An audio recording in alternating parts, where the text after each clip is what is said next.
మన ప్రభువును రక్షకుడైన యేసు క్రీస్తు అతి శ్రేష్టమైన నామాన్ని బట్టి ఈ ఉదయకాల హోసన్న దైవ సందేశాలు అనే కార్యక్రమాన్ని వింటున్న దేవుని బిడ్డలైన మీకు శుభం కలుగునగాక. అందరికీ వందనాలు. అంతా బాగున్నారా? దేవుని మహాకనికరమే మనల్ని జీవింపజేస్తుంది, నడిపిస్తుంది. దేవుని కనికరం లేకపోతే ఒక్క క్షణమైనా మనం బ్రతకలేం. విశేషంగా దేవుని వాక్యం ద్వారా మనం రోజు దీవించబడుతున్నాం, ఆశీర్వదించబడుతున్నాం. ఆయన మన పట్ల అపరిమితమైన కృప చూపుతూ ఉన్నాడు. మన ఈ పయనంలో అలసిపోవడం, కృంగిపోవడం, జారిపోవడం ఇవన్నీ ఎదురవుతాయి. మనం కొన్ని వస్తువులు కొంటాం, కొంతకాలం తర్వాత అరిగిపోతూ ఉంటాయి. కొన్నిసార్లు అవి నిష్ప్రయోజనం అవుతాయి. వెంటనే మనం అది కారు అయినా మరొక వస్తువైనా తీసుకెళ్ళవలసిన దాని దగ్గరికి తీసుకెళ్ళి వెళ్ళి దాన్ని మరలా ఆ లోపాలన్నీ సరిచేస్తే మరలా కారు ఎంత చక్కగా నడుస్తుంది. కొన్ని వస్తువులకు దాని మీద కొంతకాలం పరిధి ఉంటుంది. తర్వాత ఆ వస్తువును మార్చి కొత్త కార్యం చేస్తాం. ఇది మన జీవితంలో చూస్తున్నాం. మన దేవుడు ఎవరో తెలుసా? మన ఆత్మీయ జీవితంలో నీకు వచ్చే కష్టాలు, కన్నీళ్ళు, వేదనలు బట్టి అలసిపోతావు, అరిగిపోతావు, ఇక నడవలేని స్థితికి వస్తావు. నమ్మకం దేవుని పెట్టలేని బతుకులోకి వస్తావు. ఇక నా వల్ల కాదేమోని కాడి పారవేస్తావు. అంటే నీ చేత చేయబడిన కారు, వస్తువు ఎలా అయితే తన శక్తిని కోల్పోతుందో నువ్వు కూడా అప్పుడప్పుడు అదే స్థితికి దిగదారుతావు. అయితే దేవుడు ఎవరో తెలుసా? నిన్ను ఎప్పుడు బలపరచడానికి సిద్ధంగా ఉంటాడు. ఆ మాట చదివినప్పుడు నాకు చాలా ఆనందం, సంతోషం అనిపించింది.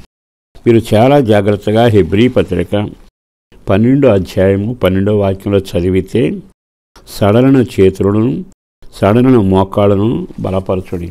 ఆయన పని ఏమిటో తెలుసా? నేను నిన్ను బలపరుస్తా అంటే నువ్వు బలపరచబడాలి.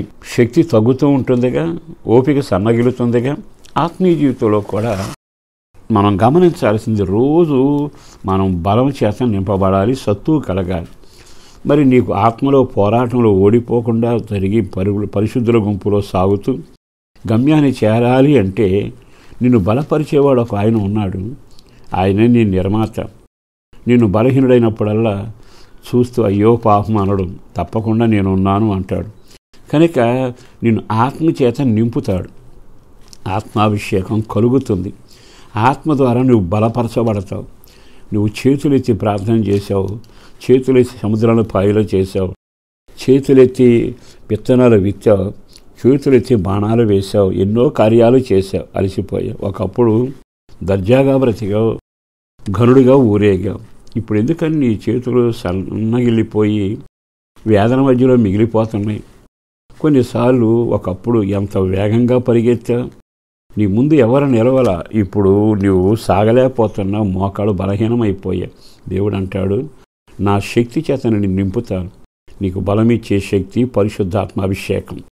ఆ పరిశుద్ధాత్మ చేత నింపబడితే దేవుని ఆత్మ మీలో ఉండి మరలా నీకు నూతన జీవం, శక్తిని. రెండవది నిన్ను బలపరిచేది వాక్యం.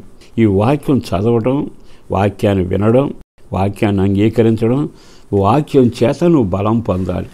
అందుకే ఓ దైవజనుడు అంటాడు, ఆహా నీ వాక్యం జుంటి తేనెల కంటే మధురంగా ఉంది, నాకు దొరికినప్పుడల్లా కడుపు నిండా నేను తింటున్నాను. అంటే అర్థం ఏంటి? సత్తువు ఇచ్చే సరుకు ఇదే కదా. దేవుని భోజనం నీకు సత్తువు ఇస్తుంది. మరి ఇంకొక మాట కూడా చెబుతా, నీకు సత్తువ శక్తి కలగాలి అనుకున్నప్పుడల్లా నువ్వెవరివై ఉండాలో తెలుసా? సహోదరులు ఐక్యత కలిగి ఉండడం.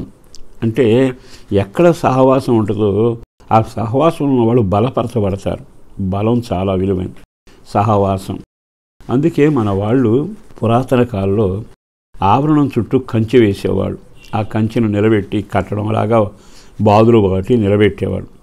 అంటే అది ఒరిగిపోకుండా, కృంగిపోకుండా అవన్నీ కలిసికట్టుగా పనిచేస్తాయి. సహవాసం నీకు బలమైన దేవునితోనూ, అంటే తండ్రి అయిన దేవునితోనూ, కుమారునితోనూ, పరిశుద్ధాత్మతోనూ, నీ కాపరితోనూ, నీ సహచరులతోనూ, నీ ఇంటి వారితో నీవు ఐక్యపడిన సహవాసంలో కొనసాగితే నువ్వెన్నడూ బలహీనుడు కావు. మరి సహవాసంలో బలహీనుడుగా ఉండకుండా బలవంతుడు కావాలిగా. వాక్యం ద్వారా బలవంతుడు కావాలిగా. పరిశుద్ధాత్మ ద్వారా నీవు బలవంతుడు కావాలిగా. అన్నిటికంటే విశేషం ఏంటో తెలుసా? నీ జీవితంలో బలహీనత రాకూడదు అనుకుంటే చూడకూడదు, చూడాల్సినవి చూడాలి. ఎప్పుడైతే మనల్ని బలహీనత పరిచే సంఘటనలు చూస్తామో నష్టపోతాం. కానీ సిలువ వేయబడిన యేసును విశ్వాసకర్తను చూడండి, నిత్యము బలపరచబడతారు. ఆ విధంగా మీరు దీవించబడుదురుగాక. పరిశుద్ధుడును ప్రేమమడిన ప్రభు వందనాలయం కుటుంబాల్లో ఉన్న వ్యక్తులను బలపరచండి, వాళ్ళ అవసరాలు తీర్చండి. గృహస్థులకు రక్షణ కలగాలి, పిల్లలందరూ క్షేమంగా ఉండాలి, వృద్ధులు ఆరోగ్యంగా ఉండాలి. చేస్తున్న పనులు హస్తం తోడుగాను మరింత కృపగలిగి వెలుగు సంబంధీకులుగా ఈ రాకడ కొరకు ఆయత్తపరిచి మెండైన దీవులతో నడిపించి పిల్లల చదువులలోను ఉద్యోగుల విషయంలో మేలు చేయమని యేసు పేరట వేడుచున్నాం తండ్రి. ఆమేన్.